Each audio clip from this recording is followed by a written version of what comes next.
Señores, vamos a continuar con las sextas jornadas agropolíticas de CARVAP. En este momento nos visita el señor Axel Kicillof.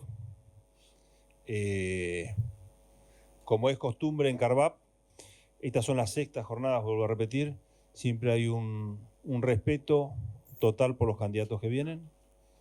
Si en un momento hay una diferencia con algún tema, se plantea en forma educada, como es la costumbre, como ha sido la costumbre siempre de CARVAP. Las cosas se pueden decir fuertes, pero bien.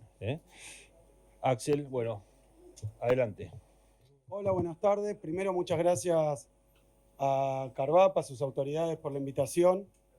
La verdad que esto se inició con una reunión que tuvimos el otro día con, supongo, la comisión directiva, donde me cursaron esta invitación, que es una invitación a una exposición y una conversación con ustedes en el marco de las jornadas. Quiero decir que es en carácter de diputado nacional y hoy candidato a gobernador de la provincia de Buenos Aires. La verdad que más allá de los resultados de la última elección, que fue una PASO, es un ejercicio provisorio porque todavía no hay definidos ganadores ni perdedores, de forma tal que oficialmente yo estoy en medio de una campaña electoral. Acepté obviamente venir porque quiero escucharlos a ustedes, quiero conocer sus inquietudes. Supongo que algunas de ellas me las transmitió la comisión directiva, tuvimos un buen diálogo, como bien decía recién el presidente de CARVAP, con algunas cosas en las que estamos de acuerdo y otras menos, pero sabiendo que hay una posibilidad real de que tengamos que, en la provincia de Buenos Aires, compartir un periodo con nosotros en la gobernación. Digo de nuevo, una posibilidad.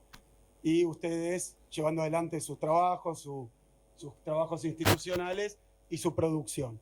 Entonces, con esa idea me plantearon tener un acercamiento para armar un camino, y eso es lo que creo que concluimos, que debería ser un camino de comunicación permanente, de elevación de propuestas y de programas permanentes, y en tercer lugar, de comunicación recíproca, o sea que la gobernación también, si es que toca, para dejarlo en claro, pueda con ustedes consensuar algunas cosas, llegar a la mayor cantidad de acuerdos posible. En ese sentido, ahora voy a ser más claro sobre la orientación general de lo que estamos pensando para el periodo de gobierno, pero quería empezar por proyectar algunas filminas. Seguramente ustedes conocen bien los datos, son sobre el sector agropecuario en general en este periodo. No es algo peculiar o particular que haga con ustedes. Hoy a la mañana estuve reunido con empresarios más bien industriales de grandes empresas de la provincia de Buenos Aires, como pueden ser Coca-Cola, varios laboratorios, envase y envasadoras y de otro tipo, empresas industriales, varias empresas de servicio, y me comentaban un poco cuál era el diagnóstico de lo que ha ocurrido durante estos 4 años, para conocer un poco cuál es la situación del sector. Por eso, en general y en la provincia en particular. Yo suelo empezar, como lo he hecho varias veces, exponiendo un poco lo que es mi parecer sobre la situación actual y las causas de la situación actual. Así que vamos a pasar a alguna filma. Esta es un poco, según información oficial, y en el caso de 2019, la última información presupuestaria. Esto es un poco el desempeño en términos del tamaño de la producción del país, el Producto Bruto, en estos 4 años. Según todo indica, cuando concluya el mandato del actual presidente, lo que vamos a tener es una caída, una compresión, un achicamiento de la economía argentina en su conjunto, que en términos globales va a ser más o menos 5%. Al cabo de 4 años, la economía va a ser 5% más chica, obviamente con una composición distinta también, ¿no? En términos per cápita, esto significará 8% más o menos de caída del producto. El producto, para que tengan una idea, no mide plata, no mide plata, mide cosas.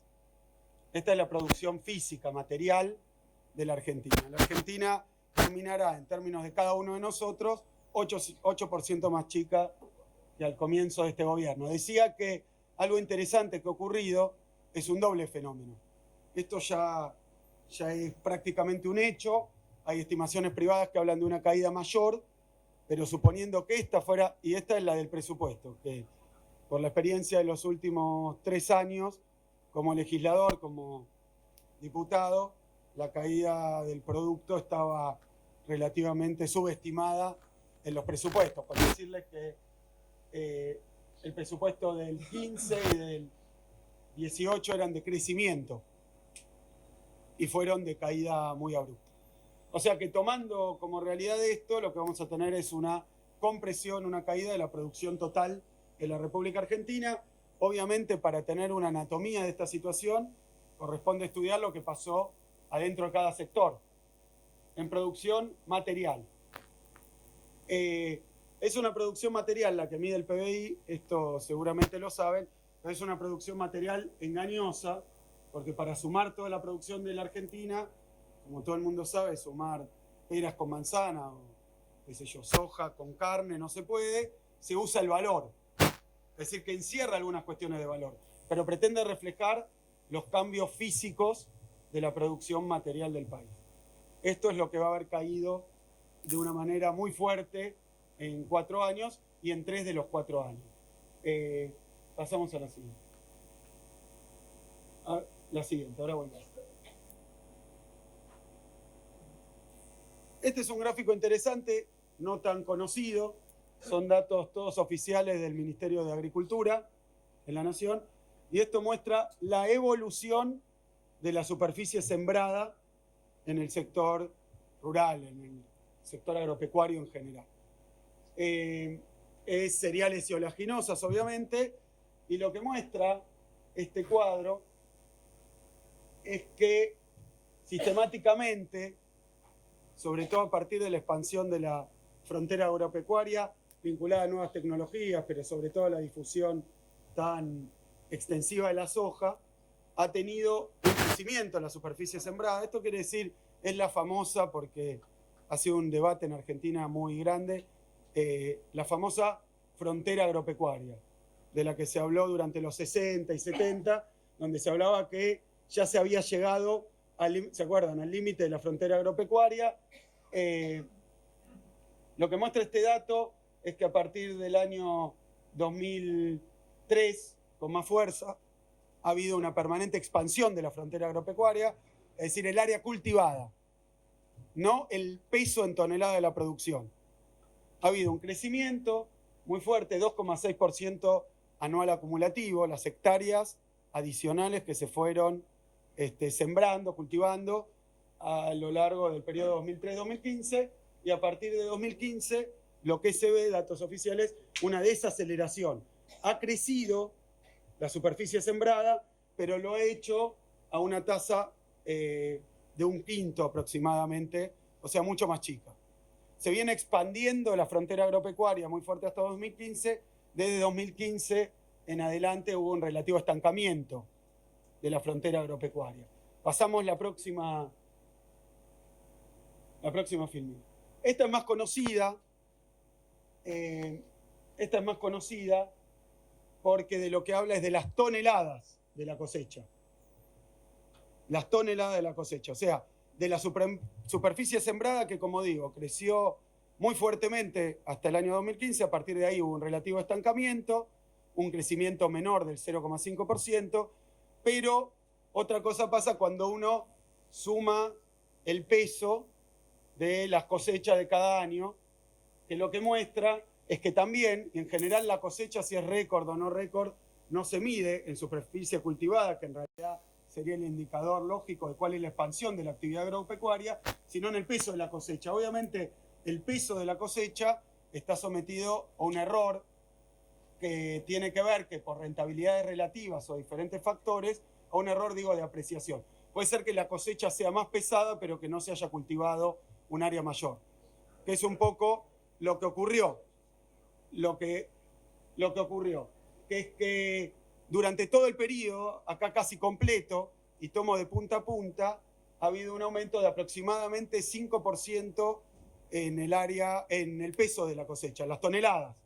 La famosa cosecha récord del año 2015, por ejemplo, que está acá, fue la cosecha récord hasta ese día porque fueron 125, 122 millones de toneladas, y hoy hay una cosecha récord en toneladas de aproximadamente 140 millones de toneladas. Ahora, ¿cómo puede ser? Acá se presenta un enigma. ¿Cómo puede ser que si no se cultivaron más tierras, cómo puede ser que no se amplió, es más, se amplió en menor medida la superficie cultivada, haya crecido tanto el peso de esa producción? Pasemos. Y no el valor, no necesariamente el valor. Pasemos. Ese enigma se resuelve por la composición de la cosecha. Es decir, en la misma superficie, si se siembra soja, trigo o maíz, bueno, el maíz tiene mucho más peso. Entonces vos podés tener, ni siquiera más rinde, porque el rinde en general es en términos del propio cultivo, sino que más peso por hectárea. Y no necesariamente más valor, porque esto podría darse incluso en una... De hecho, aquí, comparado con la cosecha con precios récords, cuando la soja estaba cerca de 500 y pico de dólares, eso no se ve ni en el peso ni en la superficie. ¿Cuánto vale la producción? Ahora, si uno sustituye soja por maíz, puede valer menos en términos del valor de mercado de toda esa producción, pero seguro pesa más. Y puede no ampliarse la producción en hectáreas, pero cambiando la composición se resuelve el tema del volumen o el peso de la cosecha. Ahora sí volví a la anterior. Es decir, que ha sido una cosecha, a la que salteamos. Ahí. Esto eran cereales y oleaginosas. Ahora quiero mostrarles esto, que esta filmina no voy a ser demasiado extenso en esto porque tenemos varios temas para hablar, o quería compartir con ustedes varias apreciaciones, pero esto no. Bueno. Pero sí quería decirles un par de cosas que son bastante coincidentes con las que hablé hoy con el sector industrial, o las que hablo porque muchos de ustedes, o varios de ustedes, los he visto en las recorridas por la provincia de Buenos Aires. Nos hemos encontrado en una ocasión y otra, donde en cada lugar que visito suelo reunirme con representantes de la producción. En un momento no lo hice más con Carvap, por una decisión de la comisión directiva de Carvap, pero siempre los he invitado, y muchas veces han ido miembros de Carvap a reuniones con productores en general. Sobre todo en el interior de la provincia, la producción está principalmente explicada en muchísimas localidades por producción agropecuaria. Así que me he juntado por todos lados con productores agropecuarios. Yo les decía, ha habido una caída del Producto Bruto, de punta a punta durante todo el periodo, y en 3 años puntuales de los 4 años.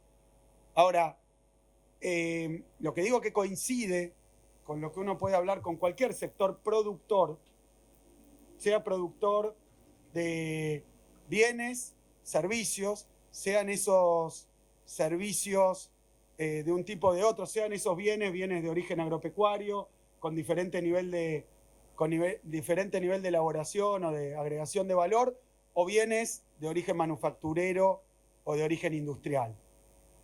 Todos han tenido una misma macroeconomía. Yo quiero hablar un poquito de la macroeconomía que caracteriza a este periodo, que para mí, en buena medida, es explicativa de la caída de la producción en general, es decir, de los problemas que ha habido con los sectores productores. Ustedes, y bueno, y también con la situación social, que sabrán que últimamente se conocieron estadísticas muy terribles con respecto a la situación social, que es la que cada uno de ustedes conoce y vive y no necesito explicar. Acá hubo una decisión de política económica que tuvo que ver con una serie de variables que, obviamente, como ocurre siempre en economía, una misma decisión económica puede ser beneficiosa para un sector y perjudicial para el otro. Es decir, es muy difícil en economía decir esta política está bien o está mal.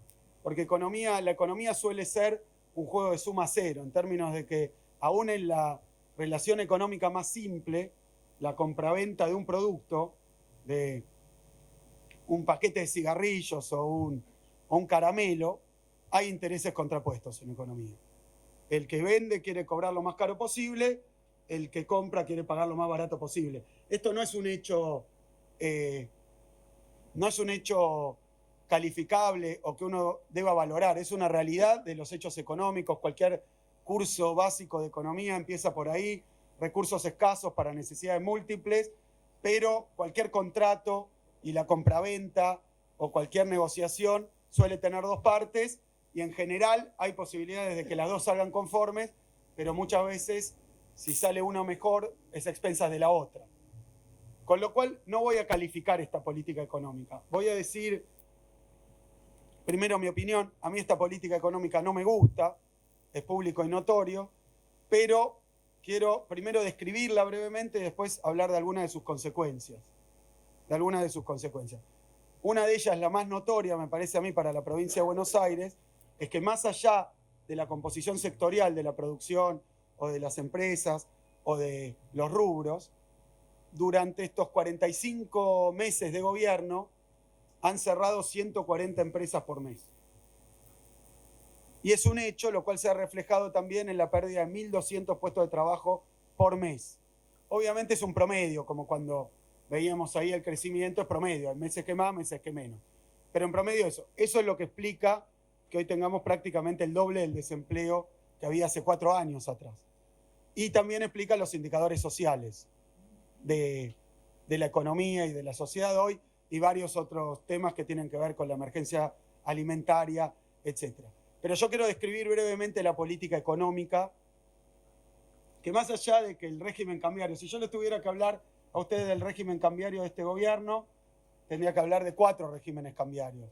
Empezó con tipo de cambio flotante, después fue un tipo de cambio con bandas ajustables, después un tipo de cambio con bandas fijas y hoy un tipo de cambio prácticamente intervenido. Es decir, que ha habido 4 regímenes cambiarios. Ahora, hubo cosas que no cambiaron desde el primer día hasta hoy. Y eso tiene que ver con algunos factores que son, primero, la tasa de interés. Fíjense que la tasa de interés no es algo que, por lo menos a priori, porque es macro, vaya a ser un atributo del gobierno de la provincia de Buenos Aires. Pero es una cuestión macro que marca un poco el patrón productivo que va a tener el país. Desde el primer día de este gobierno ha habido una tasa de interés deliberadamente alta y deliberadamente positiva. No necesariamente alta quiere decir positiva. La tasa de interés es real positiva cuando está por encima de la inflación. Lo que hemos tenido durante todo el periodo es una tasa de interés real positiva.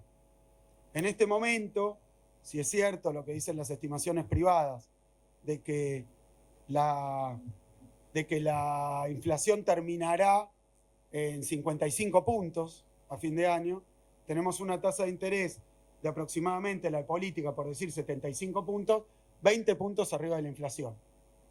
Es decir, que si ustedes toman un crédito para volver a pagarlo, deberían tener capacidad de colocar su producto, si lo van a pagar con el producido de esa inversión, con un incremento de 20 puntos por encima de los precios, sea en volumen o en precio por arriba de la inflación. Esto es uno de los factores de la política económica actual. Tasa de interés real positiva. Hoy tenemos la tasa de interés más alta del mundo, en la Argentina. Y esto ha sido uno de los factores que afectó a todas las actividades productivas. No importa el sector en el que uno quiera poner la lupa. Sea comercio, industria, turismo, sea transporte, sea producción primaria, sea producción agroalimentaria o sea producción industrial, o sea el kiosco de acá a la esquina o el supermercado o el almacén de la vuelta. En todos los casos, una política de tasa de interés real positiva. Después podemos charlar para qué, por qué hoy tenemos la tasa de interés en Argentina más alta del mundo.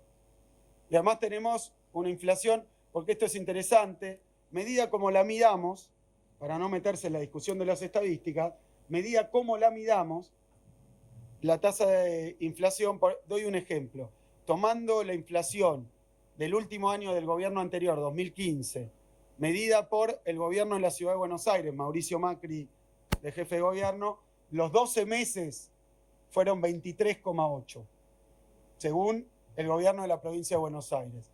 Ahora, hoy esa inflación medida por el gobierno de Buenos Aires en estos últimos 12 meses es creo que 54%. O sea, misma fuente, lo mismo que uno puede hacer, sea privado, sea pública, la misma fuente. En esa fuente se muestra que si la tasa de interés elevada es por un programa de metas de inflación para parar la inflación, claramente no funcionó. Claramente no funcionó. Porque lo que tenemos es que con la tasa de interés muy alta en términos reales, no tuvo un efecto inflacionario en ninguno de los ejercicios. Esta inflación de este año probablemente sea la más alta de los últimos 17, digo según fuentes oficiales.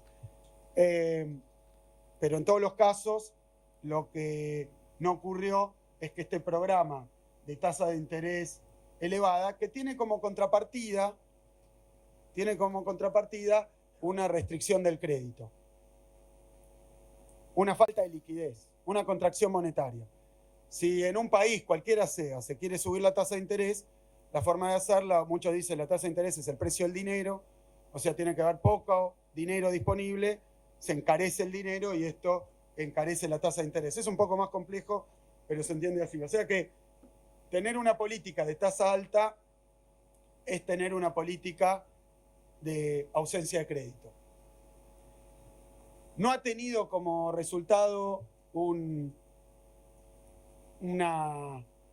mejora en los índices de inflación, pero sí ha tenido un resultado enorme, inmenso, en términos del efecto sobre el sector crediticio, sobre el acceso al crédito, en particular de la banca pública.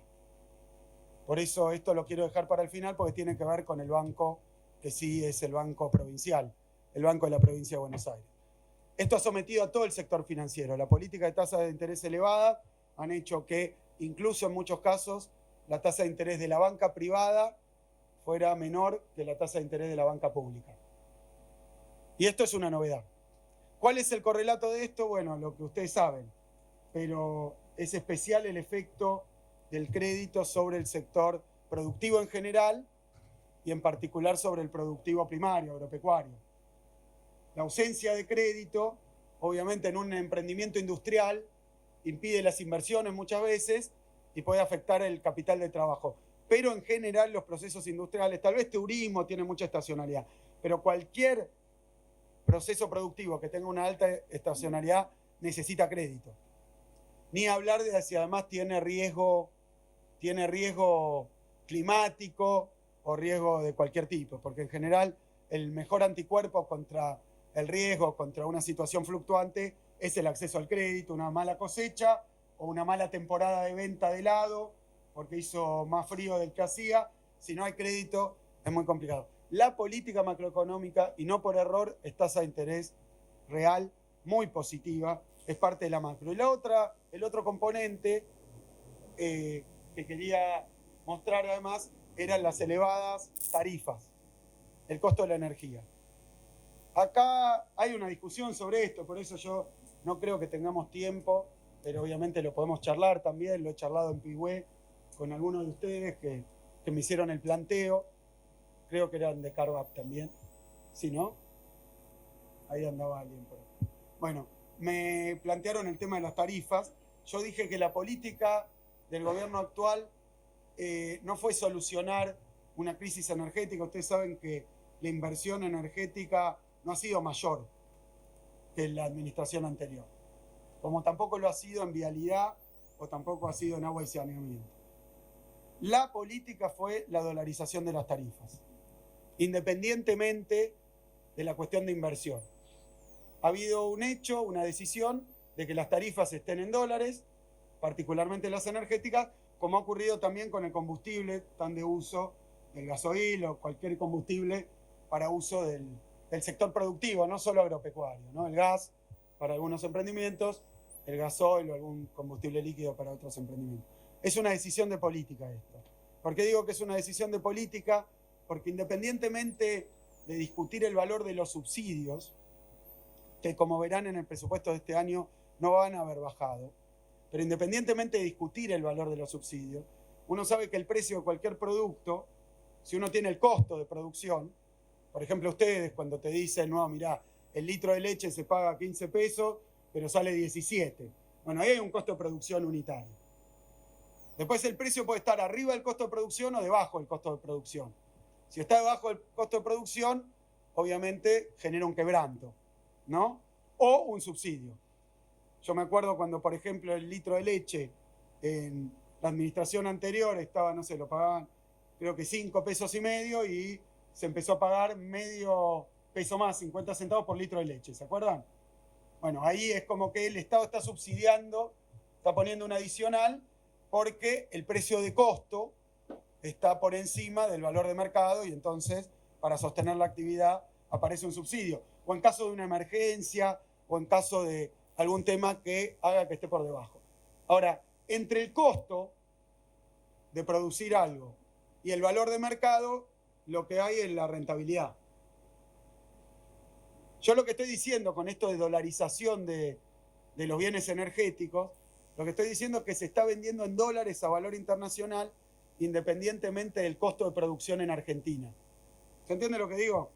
El 90% de la energía que se consume en la Argentina, ahora algo más, pero en el peor momento, que no estaba todo autoabastecido, el 90% se producía en Argentina, básicamente con hidrocarburos de origen nacional.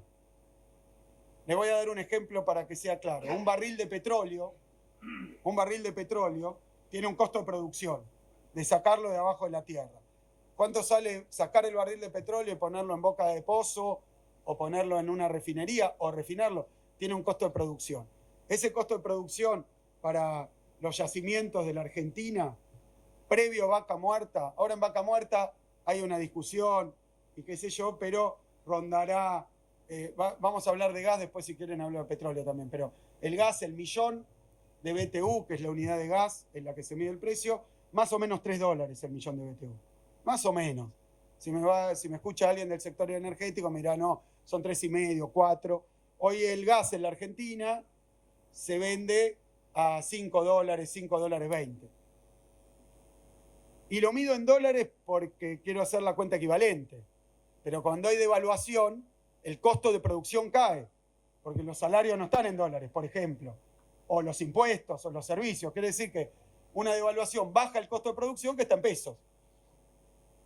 Entonces, supongamos, como pasó ahora, que ahora me decían, el costo de producción de un metro cúbico o de 1 millón de BTU de gas bajó de $3, sale 2,50. Pero yo puedo decir, no importa, yo en el surtidor o en el domicilio cobro $5.50 el equivalente, ¿no? A eso. Eso es dolarizar la tarifa. Y no implica un subsidio o no un subsidio. Después uno puede tomar medidas específicas. Por ejemplo, decirle al sector, bueno, para que saquen gas de Vaca Muerta durante un tiempo y se aumentan los volúmenes, le vamos a pagar por el adicional $7, como pasó con el caso $7.50, que es el caso de Techín. El costo de producción puede ser 3, pero como hay que hacer la inversión, se le paga un adicional durante un tiempo para que haga la inversión y recupere más rápidamente. Puede pasar. Pero lo que yo digo es que la política tarifaria ha sido dolarizar el litro de nafta en el surtidor, que será $1, $1.10. Por eso cuando devalúan, las petroleras salen a decir que el gobierno les debe, porque aunque no les haya cambiado el costo de producción, ustedes dirían, por ejemplo, si yo sigo pagando lo mismo por la producción, entonces mi precio será el costo de producción más una rentabilidad.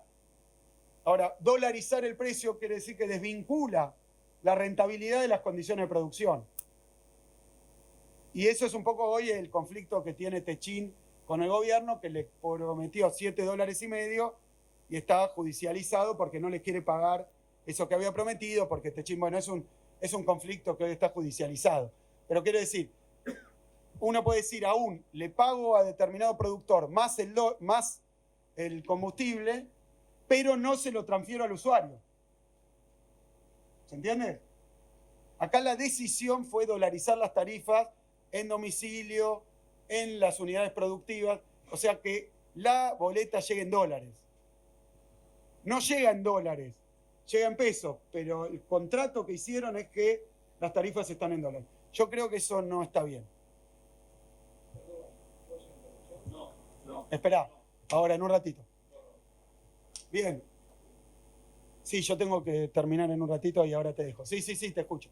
Entonces, esa es la dolarización de las tarifas. Y también hubo otro factor importante que fue la caída de los salarios. Ayer publicado, no sé si en un diario económico, no me acuerdo el cronista o cuál diario económico, decía que en los 4 años cayó aproximadamente un 20% el salario registrado del sector privado.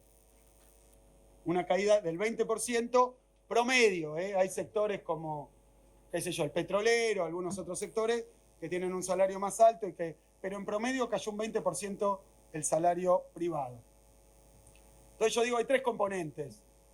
Tasa de interés muy alta, tarifas en dólares, reducción de salarios, jubilaciones, salario mínimo vital y móvil, que son parte de la política económica. Son decisiones de la política económica, que yo creo que ha tomado este gobierno y que las ha llevado adelante. Esas decisiones de la política económica tienen muchísimos impactos, por eso no digo de calificarlas. De nuevo, para mí son malos los impactos y son malas las decisiones. Pero no digo calificarlas, digo simplemente comentarlo. Si la tasa de interés está alta, vamos por partes. Si caen los salarios, hay una depresión muy fuerte de la demanda interna. El mercado interno ha caído, ustedes lo ven todo el tiempo, el consumo ha caído, el consumo en la Argentina 30 puntos más o menos.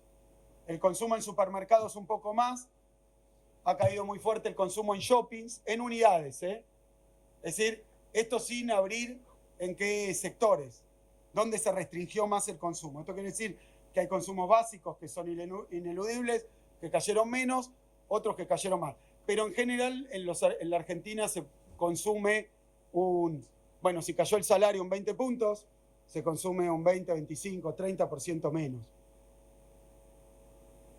Esto quiere decir que la mayoría de los negocios, las empresas productivas, sean textiles, sean todos los que producen para el mercado interno, todos los que producen eminentemente para el mercado interno, han sufrido una caída muy fuerte de su facturación, de sus ingresos, de sus ventas, que va en el orden de unidades del 20, 30 o 40%. Cuando uno ve que cierra una fábrica, como cierran todos los días fábricas, el otro día estuve, por ejemplo, en una zona también que es ganadera, pero que tiene algunas empresas, como es el caso de Coronel Suárez, que tenía Gatic, ¿se acuerdan? 4.000 empleados, le quedan 400. ¿Por qué le quedan 400? Que eso es un pueblo que ahora tiene una de las tasas de desempleo más altas de la provincia. ¿Por qué tiene eso? Porque cayeron las ventas, entonces le cae la facturación. Porque aumentaron los costos, entre otras cosas tarifarios, energéticos, y porque cuando te caen las ventas y te aumentan los costos, como en cualquier sector, se recurre al crédito. Pero el crédito estaba 80%, 90%, 100%, con lo cual no hay crédito. Esto ha afectado prácticamente a todas las actividades productivas, manufactureras del país, con muy poquitas excepciones. Hoy estuve con la gente de la Coca-Cola, con los grandes laboratorios, los que venden ibuprofeno, por ejemplo. 40% les cayó las ventas. El laboratorio internacional Pfizer está vendiendo 40% menos. Y lo mismo antibióticos, y lo mismo en alimentos ha habido también una caída muy fuerte porque caen las ventas, suben los costos, no hay crédito. Por eso yo digo que este modelo es un modelo que afecta muy fuertemente a la producción. Obviamente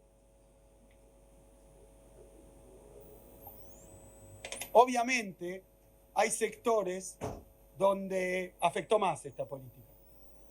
Los sectores que exportan, pero también producen para el mercado interno, se vieron afectados en la proporción de la producción interna, solo que hoy, hablando con los productores industriales exportadores, hoy pedían por los impuestos a la exportación de productos industriales también. Es decir que hay un paquete de cuestiones que van afectando la rentabilidad de las empresas. Hay sectores donde se afectó más, sectores donde se afectó menos y sectores donde les puede haber ido incluso mejor con este programa económico, incluso mejor. Yo creo que los sectores donde les fue mejor, por eso, viendo sector por sector y recorriendo todo el arco productivo de la Argentina y de la provincia, uno ve que tampoco corta de una manera pareja agro e industria. Quiero ser muy claro con esto porque lo he visto, como lo conocen ustedes, recorriendo la provincia de Buenos Aires. Los sectores productivos agropecuarios que destinaban su producción mayoritariamente al mercado interno, han sufrido fuertemente esta política de tasas altas, caída de la demanda, y hablo productores de carne aviar, carne porcina, productores de leche, apicultores, todas actividades agropecuarias. Obviamente los grandes exportadores, después eso corta, por un lado por actividad, por otro lado por escala de producción.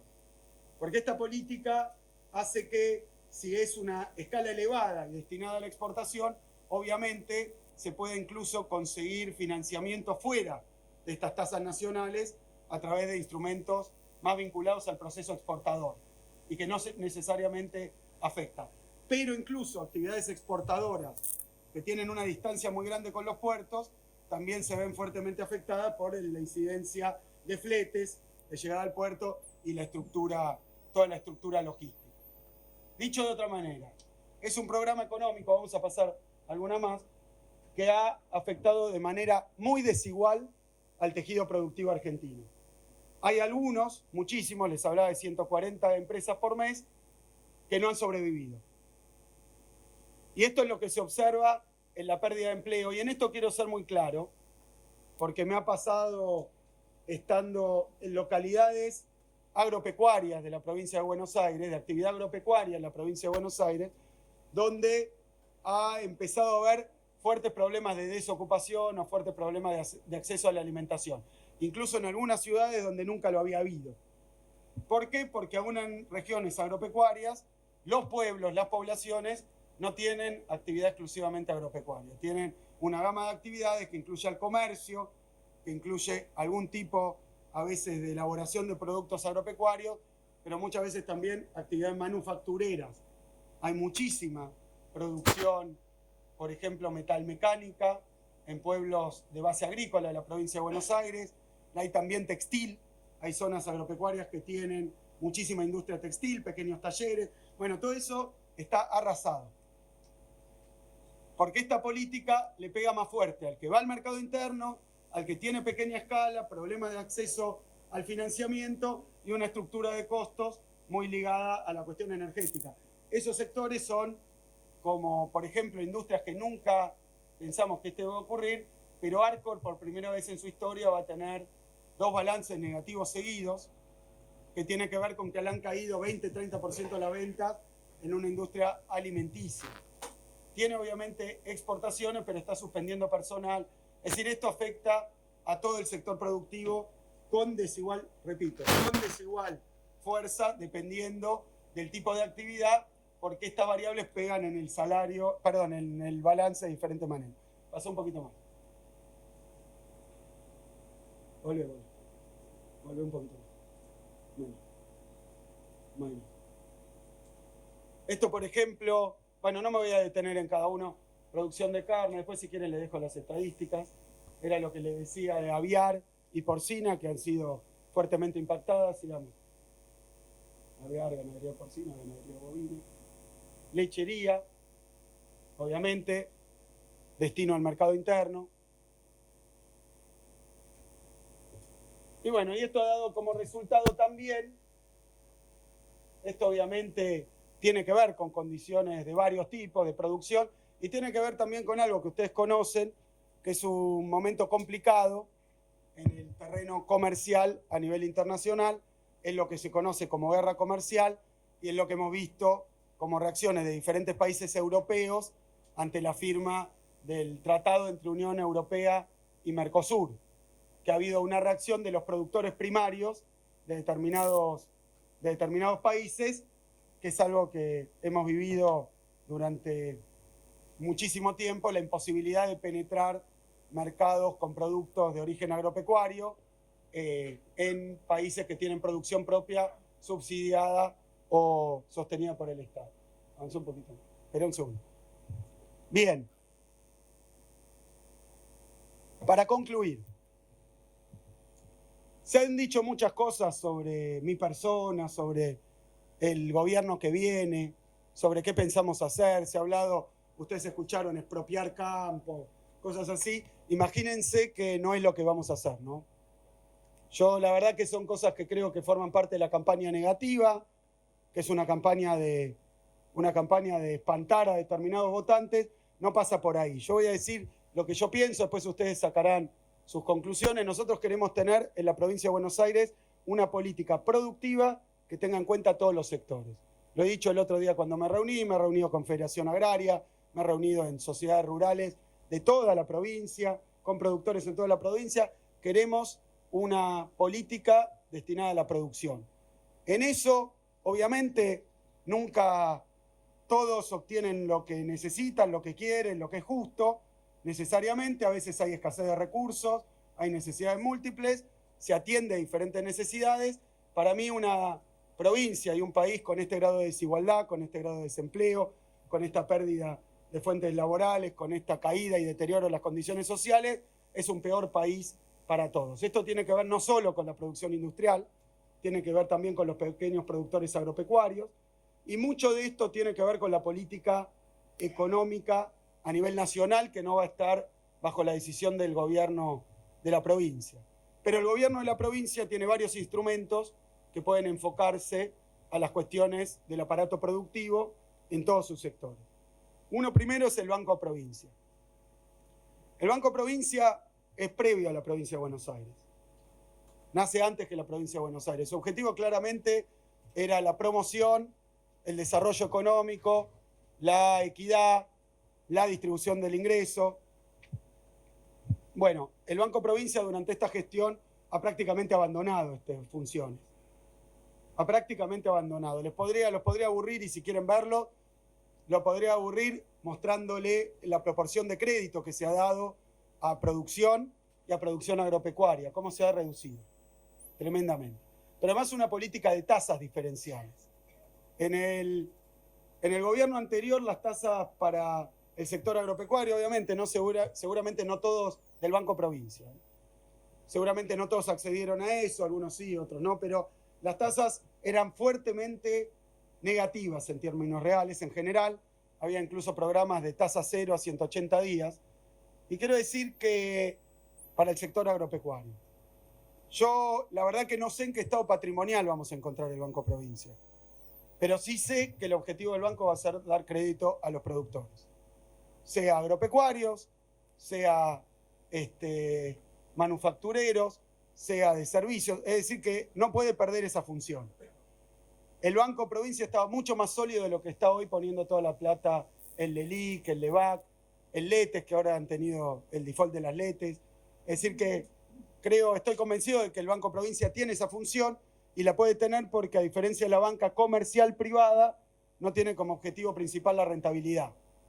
Tiene como objetivo principal la promoción. No puede perder plata, pero no tiene que maximizar la ganancia. Es decir, que las actividades rentísticas o especulativas deberían ser absolutamente ajenas al Banco Provincia.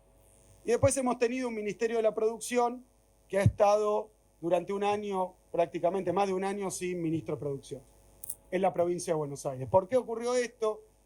Estamos en campaña, pero yo no vine acá a calificar, pero creo que es muy equivocado. Hay que tener una política productiva que atienda también condiciones diferenciales, tanto para cuestiones que tienen que ver con lo productivo como para todo tipo de actividades que tienen que ver con las situaciones distintas que se viven en la provincia. Para mí, la provincia tiene que tener políticas segmentadas.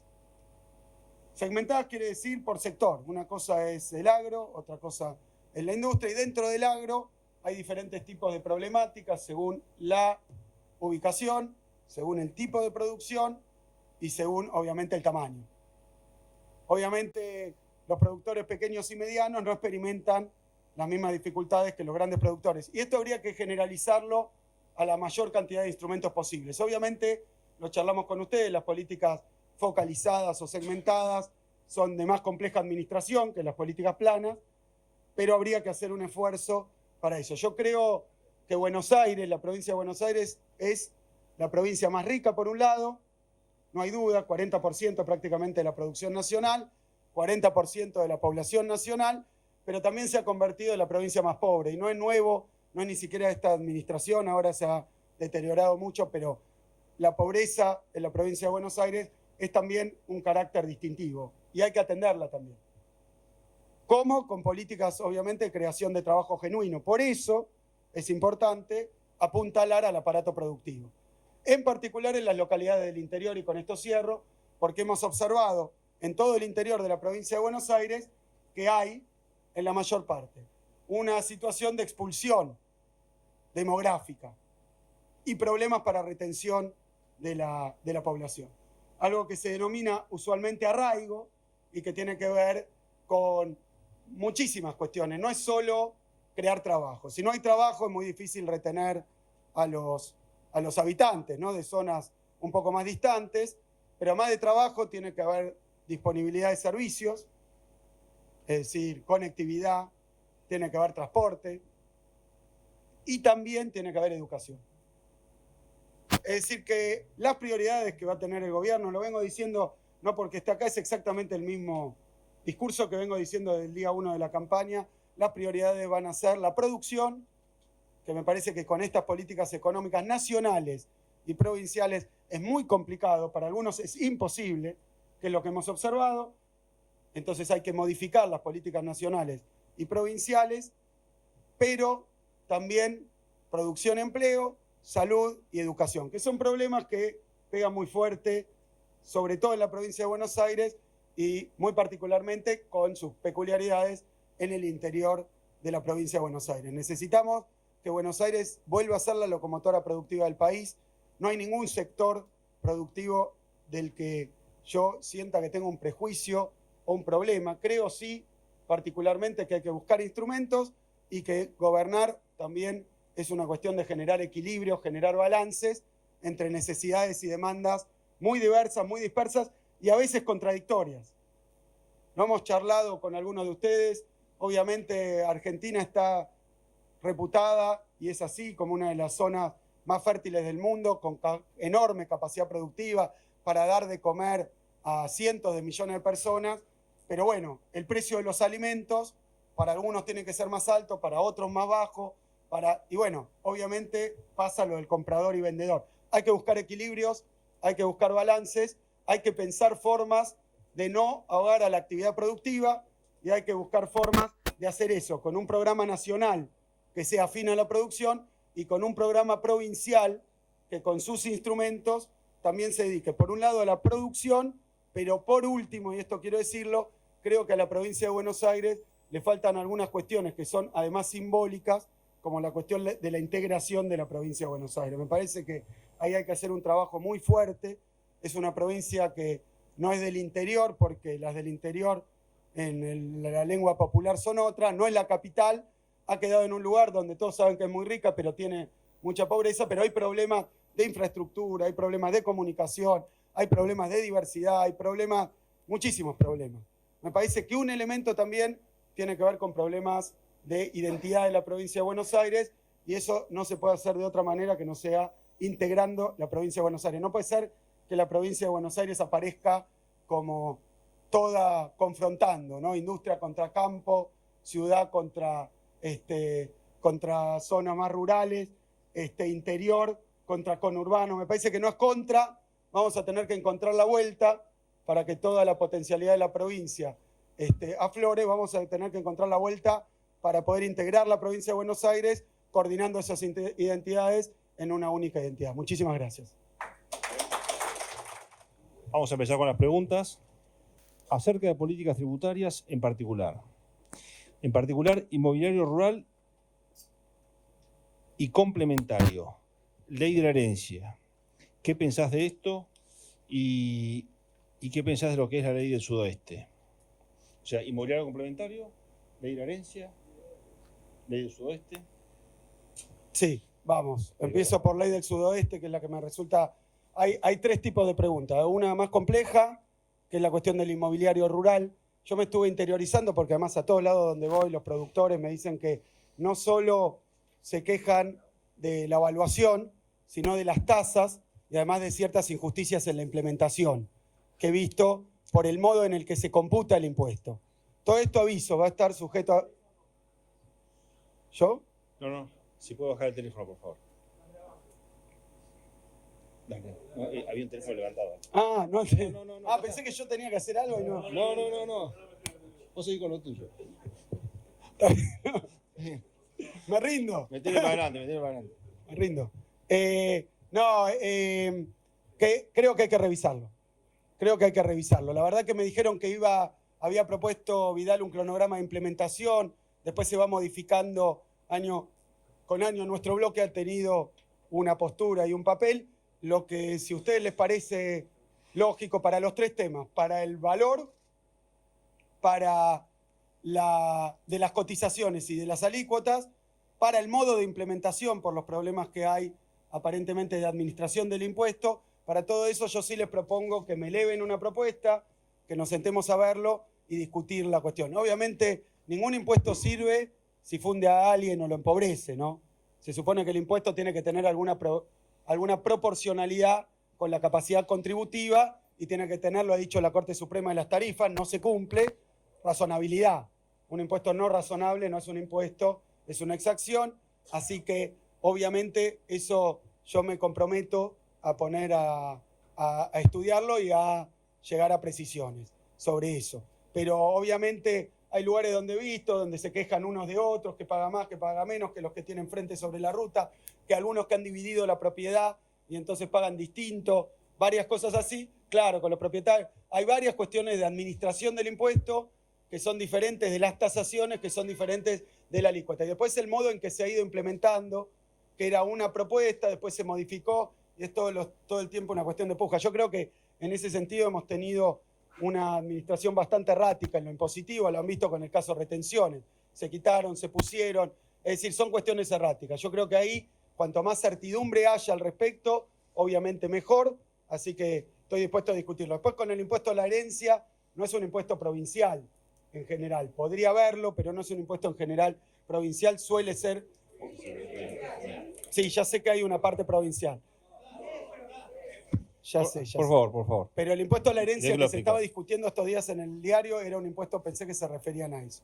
Con respecto al impuesto a la herencia, lo mismo digo. Creo que un impuesto tiene que ser absolutamente razonable. El impuesto a la herencia es un impuesto que está reputado, escuchen lo que voy a decir, de sumamente progresivo, ¿no? Pero de nuevo depende de la razonabilidad de la implementación. Les voy a dar un caso. ¿Cómo pasa con el impuesto al patrimonio? Y en el caso del campo es bastante llamativo la cuestión del impuesto al patrimonio. El patrimonio es cuánto vale tu propiedad, pero lo que vale tu propiedad no siempre es equivalente a la riqueza líquida que tenés, ¿no? Y esto es un lío, en particular con las herencias. Pasa también, no crean que es solo un tema agropecuario, es un tema o de propiedad rural, es un tema de propiedad urbana también. La ciudad de Buenos Aires está llena de propietarios de propiedades valiosísimas y a veces el ingreso abajo de la línea de pobreza, ¿no? Porque puede ser un jubilado de la mínima que tiene un departamento que hoy vale $200.000. Entonces un impuesto al patrimonio que tasa sobre $200.000 tiene estos problemas de no solo de implementación, sino de ejecución y de justicia. Entonces, no, la verdad que yo les propongo hacer una mesa tributaria para discutir estas cuestiones. Yo hoy, obviamente, no vengo a hacer anuncios, pero les propongo hacer una mesa tributaria. Yo creo que un impuesto injusto, un impuesto demasiado elevado, un impuesto que termina generando distorsiones en términos de por ejemplo, qué sé yo escuché hablar, porque además ya lo refuté, que yo no tengo, obviamente, ninguna reforma agraria pensada, pero lo digo ¿por qué también? Porque uno de los problemas que hay es que la propiedad agropecuaria, producto de la herencia, y no de los impuestos, sino de la división de las propiedades entre distintos herederos, ha generado pequeños productores en lugar donde eran medianos y y hasta grandes. Entonces, cuando uno, más allá de la dificultad de catastro, de evaluar la verdadera propiedad por las sociedades anónimas, fideicomisos, etcétera, y más allá de que a veces la unidad de propiedad de la tierra difiere mucho de la unidad productiva, ¿no? Por el arrendamiento.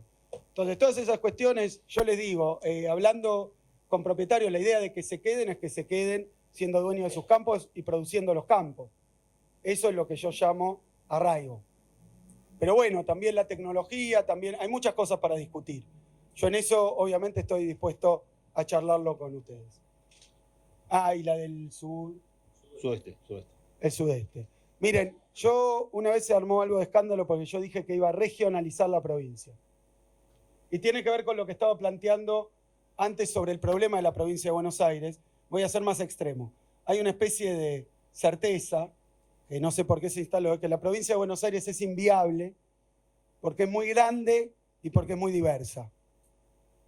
Ahora, con ese criterio, países como Estados Unidos, China, ninguna unidad política de las más... Bueno, hay países chicos y muy avanzados, pero la verdad que esto no te garantiza inviabilidad. La diversidad productiva o la diferencia climática, demográfica, geográfica, no te garantiza inviabilidad, excepto que quieras aplicar exactamente las mismas políticas para todos. Pero ahí lo que es inviable es la política, no la provincia. Si uno aplica la misma política exactamente igual, sin atender las diferencias, la verdad es que va a tener un problema de que va a ser efectiva, tal vez en un lugar sí lo es, pero inefectiva en el otro. Para eso se necesita lo que yo denominé regionalización. Y me empezaron como ustedes saben, y es una historia muy larga, pero la provincia de Buenos Aires está muy regionalizada. Porque hay regiones sanitarias, regiones policiales, regiones escolares, regiones electorales, judiciales. Es un mapa que uno lo pone uno encima del otro, como hacía en la primaria con el papel de calcar y le queda un tachón. Y que además, que a mí lo que más me preocupaba, como yo decía que quiero tener un gobierno que atienda particularmente la cuestión productiva, en general todas estas divisiones no atendían los problemas productivos. La única ley de regionalización productiva que hay es esta. Lo que pasa es que anduvo, que es del 2008 me parece, y bueno, nunca terminó de implementarse y ahora está desguazada. Creo que la única comisión municipal que queda es la de Pigüé. No, Carué, la de Carué. No, bueno, regionalización, obviamente esta experiencia de regionalización para mí es muy importante. Se han presentado proyectos importantes que tienen que ver con infraestructura, con la cuestión hídrica, con la cuestión productiva, que obviamente no son los mismos problemas que el norte del Salado, los mismos problemas que la zona costera, los mismos problemas que el conurbano. O sea que todavía el modo en el que se va a implementar, que tiene todas estas complejidades de capas geológicas, digamos, de regionalizaciones con diferentes criterios. Y que cuando uno dice voy a regionalizar, te dicen, bueno, entonces vas a unificar todas las regiones o sacar todas las regiones, y entonces hay incluso edificios, ¿no? en diferentes localidades, cabeza del departamento judicial. Y entonces si vos la modificás, hay que tener en cuenta todas estas cuestiones. Yo no planteé hacer una destrucción creativa, digamos, de lo que existe, pero sí atender especialmente los problemas productivos. Para mí, la cuestión del sudeste es fundamental. Lo hablé en todas las localidades donde fui, les pedí que me alcanzaran los proyectos, muchos de esos los tengo, me dijeron que hay un presupuesto, no ejecutado, hay muchas más cosas. Comparto muchas de esas ideas y tiene mucho que ver con la filosofía, por lo menos que orienta esta cuestión de una Buenos Aires productiva. No es toda igual, es distinta. Si la tratamos toda como igual, vamos a andar mal. Ahora, ¿cómo se hace para integrar esa diferencia? Bueno, atendiéndolas con sus particularidades. Eso es para mí una regionalización basada en criterios productivos. Y después algo que tiene que ver con todo este asunto, y lo quiero decir acá, hoy no sabemos, más o menos sabemos que el estado de la caja de la provincia de Buenos Aires es muy comprometido este año. El cierre de caja de la provincia de Buenos Aires, o sea, el cierre del año, contando enero, tiene un faltante, por eso lo voy a decir, según las informaciones, porque no se ha publicado recién la semana pasada, y esto no era así antes, se publicó el cierre del año 2018.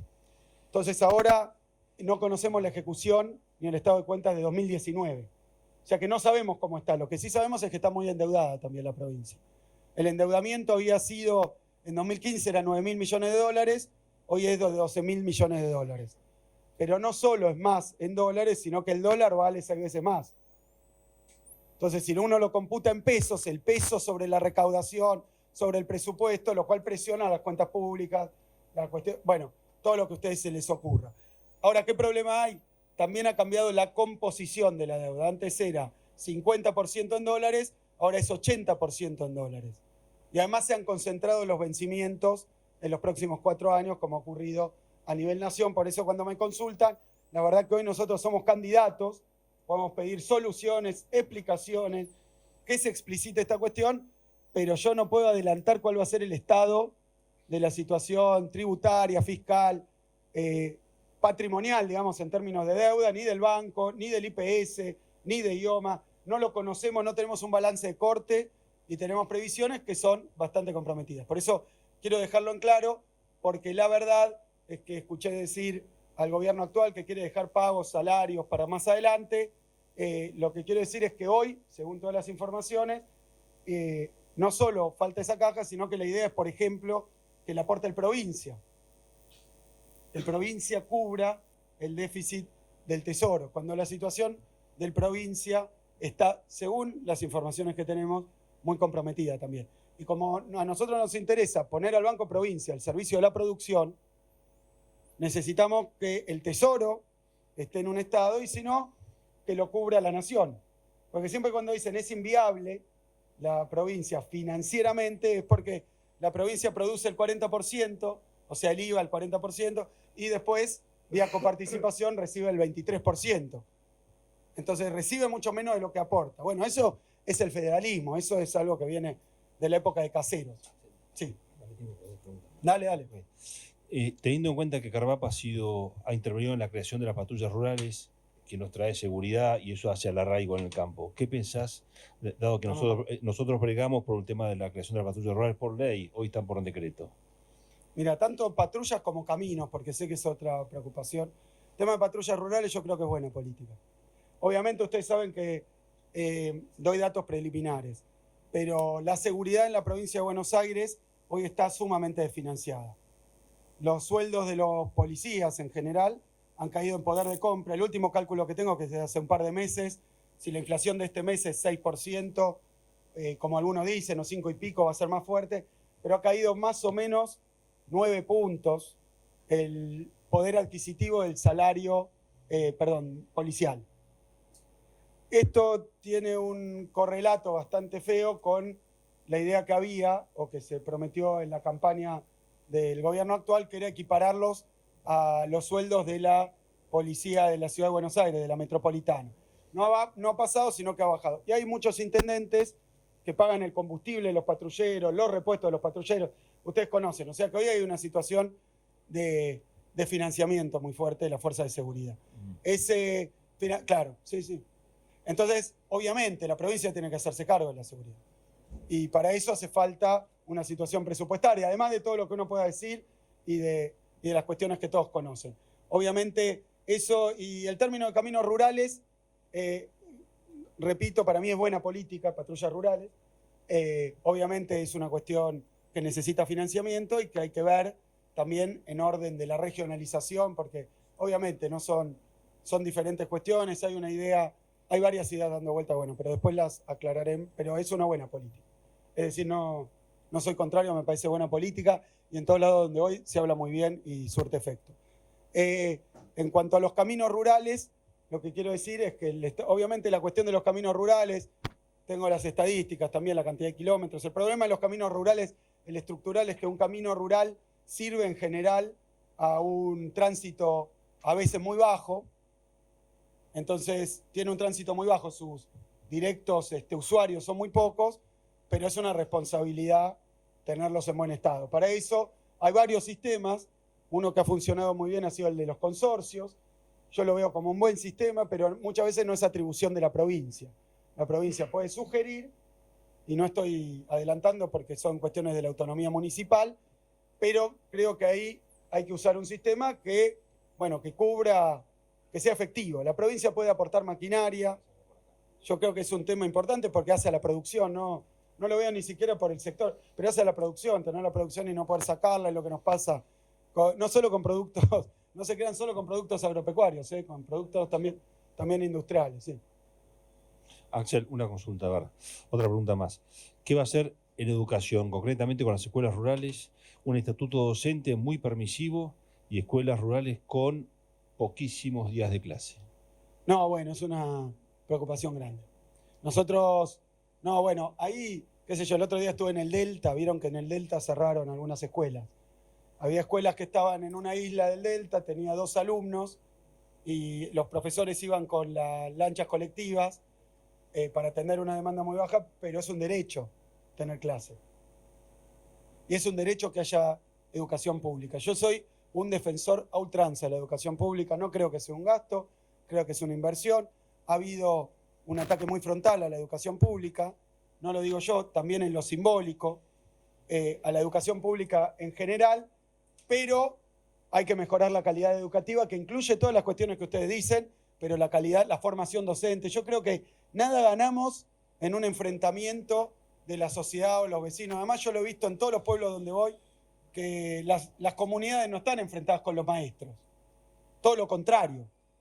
Los maestros son parte integrante y fundamental de la comunidad. A mí me parece que no podemos tener una mejora de la educación pública en su calidad, en su forma de desarrollo, sin una buena formación docente, sin una buena infraestructura escolar, sin una buena remuneración a los docentes y sin, a partir de eso, que se cumplan todas las normas. Obviamente se tienen que cumplir todas las normas, no tiene sentido que las normas no se cumplan, pero bueno, como el Estado ha incumplido tanto, también después es difícil reclamar. Como se les ha sacado las computadoras a los pibes, la calificación, la preparación docente a los maestros, como se ha hecho todo eso, yo creo que hay que relanzar la educación pública. En los pueblos de la provincia de Buenos Aires, en una casi mayoría, si uno toma los 135 municipios, o no sé si tanto, pero la proporción de alumnos que concurren a la educación pública es muy superior a la mitad. En muchos, 80%, 100%, en localidades rurales es casi así. Así que no es esto de caíste en la educación pública, me parece que es una barbaridad. La educación pública es un fundamento del desarrollo del país, del arraigo de los pibes, del desarrollo personal, del desarrollo de la familia, y es una responsabilidad del Estado. Obviamente tiene una carga presupuestaria y obviamente obligaciones, responsabilidades y estatutos y formas que cumplirlas. Yo creo que lo que habría que hacer es un relanzamiento donde el Estado cumpla su parte, donde la comunidad que lo ha hecho, porque las cooperadoras, los pueblos han aportado muchísimo cuando el Estado se borró. Los intendentes, la plata que han puesto para refaccionar o para mantener los edificios, porque la provincia, por una guerra que tuvieron con los docentes, ahora creo que dijeron que no estaba bien, pero por eso han aportado en infraestructura también cuando no le corresponde al municipio.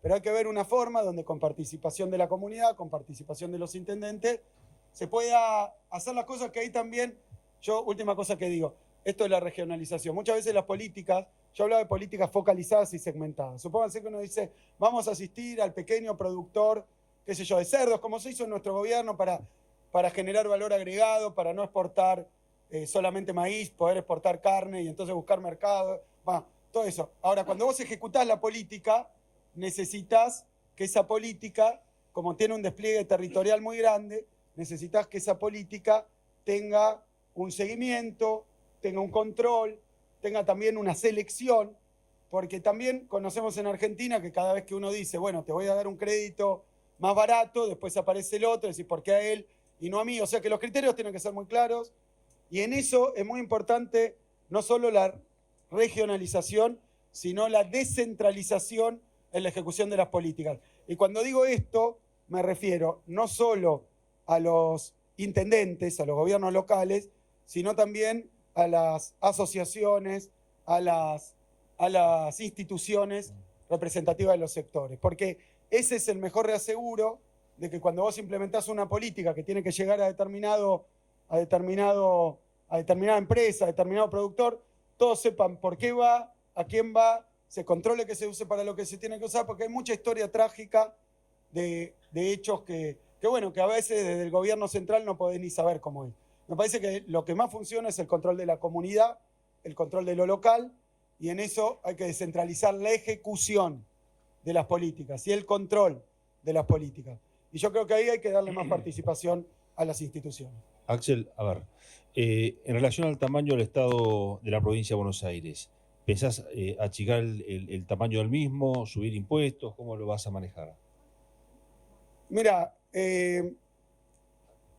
bueno, acá mano y estoy recontrapurado, así que no puedo dar estadísticas, pero quiero decirles, el empleo en la provincia de Buenos Aires es fundamentalmente privado. El empleo estatal, son más o menos, digo números más o menos, 800.000 empleados públicos, de los cuales 350.000 son de educación y la mayoría maestros y maestras. O sea, el Estado provincial presta 90.000 son fuerza de seguridad, en salud creo que son 76.000. Se podrá eficientizar, se podrá mejorar. Obviamente yo soy partidario de la austeridad, de la eficiencia en el gasto público, y después hay funciones que ha tomado el Estado a veces que tienen más que ver con lo social que con la cuestión de prestación de un servicio. Y esto está pasando hoy en municipalidades, sean radicales, sean peronistas. Cuando empieza a haber problemas de empleo, a veces el empleo público, muchas veces municipal, viene a dar una ayuda para sostener el empleo. Lo mejor es crear empleo genuino y empleo privado. Por eso yo pongo eje en las políticas productivas. Creo que está por ahí. De hecho, había unas estadísticas ahora que hay más planes sociales ahora que antes, pero eso no tuvo que ver con que el desempleo bajó de 20% a 6%. Cuando baja el desempleo, no hay prácticamente, el sector privado paga más que el sector público, el sector privado paga más que el sector público. Pregunten en sus pueblos cuánto gana un empleado municipal. Son salarios, miren, el otro día en un pueblo me decían 12.000 pesos, 15.000 pesos. No es que están robándole al Estado, no es eso, es gente que está necesitada, que lo mejor sería generar empleo, generar producción y sustituir todo lo posible por empleo privado de mayor grado de productividad y mejores salarios, porque mayor productividad, mejores salarios. Ese sería el objetivo, por supuesto. Bueno, creo que estamos con el tiempo cumplido. Axel, espero que te hayas sentido cómodo. Acá tenemos, esto es un poco una explicación de lo que es Carvap, el peso de Carvap en la producción nacional. Excelente. Creo que a vos, que te gustan todas estas cuestiones, esos números, te va a venir bien, vamos, ya lo leo vas a estudiar, letras, por lo pero menos. me gustan los números también. Sí. Y bueno, esto para que hay momentos que hay que tomar, los seres humanos tenemos que tomar decisiones difíciles. Esperemos que esto te ayude a elegir el buen. ¿Es un Lexotanil? A tomar buenas decisiones. Y te acuerdes de Carvap, que es la producción no tomo nada, en la provincia de Buenos Aires. Bueno, dale, correcto. Muchas gracias. Muchas gracias a todos ustedes. Muchas gracias. Espero, lo voy a decir, sé que no me estoy haciendo ni el tonto ni el distraído. Sé que hubo grandes conflictos entre el gobierno anterior y el sector agropecuario. Sí creo que estamos ante una situación compleja, que la vamos a tener que llevar adelante todos juntos. Cuando digo todos juntos, espero desde el gobierno de la provincia que esto de apostar a la producción se sientan ustedes también contemplados, se sientan también escuchados. Espero, como dije recién, va a haber que tomar políticas que contemplen a todos los sectores. Espero que ustedes también se sientan reconocidos en eso y que puedan hacer lo que quieren hacer, lo que saben hacer, lo que realmente representa, que es generar una mayor producción, una mayor riqueza en la provincia de Buenos Aires, que es lo que necesitamos. Muchísimas gracias.